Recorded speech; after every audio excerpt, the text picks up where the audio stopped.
In Lioness Season 2, Joe asked Cruz to join the team and monitor Josephina's behavior because Joe was having a difficult time trusting her.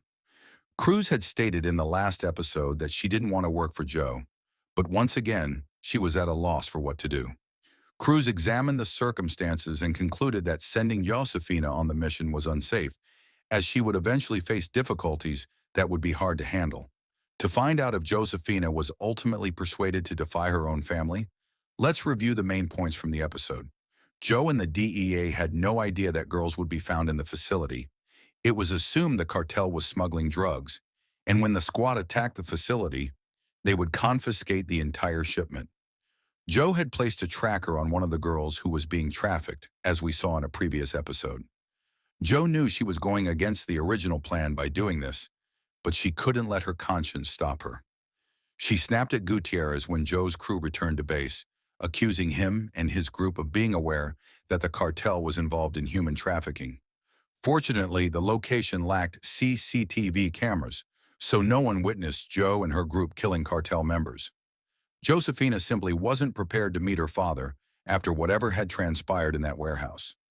Joe had requested Cruz to pursue her and make her understand the seriousness of the situation.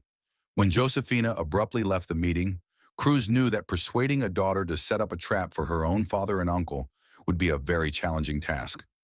Josephina believed that Cruz's attempts to explain her father's true nature wouldn't have much impact on her. Cruz understood that sending an asset to carry out a mission when everyone knew the asset was reluctant was illogical. Cruz then devised a different strategy. She went to Joe and informed him that Josephina might be inspired to pursue the mission if they gave her hope that her father could escape the mess. Cruz advised Josephina to try to turn Joe against her uncle by telling him everything. In this episode, Josephina finally meets her father. He had a perverse view of how democracy, or any form of government for that matter, works. Both Cruz and Josephina understood his meaning, despite his heavy use of metaphors. Josephina didn't explain her intentions to him or why she was there. You might think Josephina would reconsider after hearing what her father had to say, but she will soon realize, in my opinion, that Cruz was right. She may eventually recognize her father for who he truly is and stop letting her feelings control her.